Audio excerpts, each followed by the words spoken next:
तर मनोज जरांगे पाटलांच्या नेमक्या कोणत्या मागण्या सरकारने मान्य केल्या त्या पाहूयात। हैदराबाद गॅझेटियरची अंमलबजावणी करण्यास मंत्रिमंडळ उपसमितीने मान्यता दिली आहे।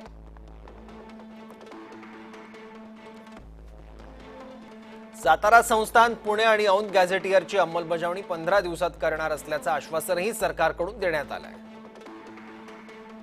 मराठा आणि कुणबी एकच ही घोषणा करण्याबाबत 1 महिन्याचा वेळ सरकारने मागितलाय।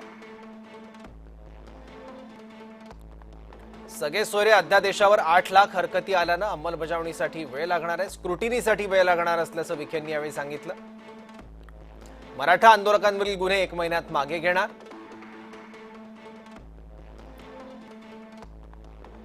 ज्या मराठा आंदोलकांचा मृत्यू झाला त्यांच्या कुटुंबियांना मदत म्हणून एकूण 15 कोटींचा निधी आतापर्यंत देण्यात आला आणि आणखी तरतूद सुद्धा त्यात करण्यात आली आहे। मृत आंदोलकांच्या कुटुंबियांना शैक्षणिक पात्रतेनुसार सरकारी नोकरी देणार। कुणबी नोंद सापडलेल्या व्यक्तींची यादी ग्रामपंचायत इमारतीवर लावणार।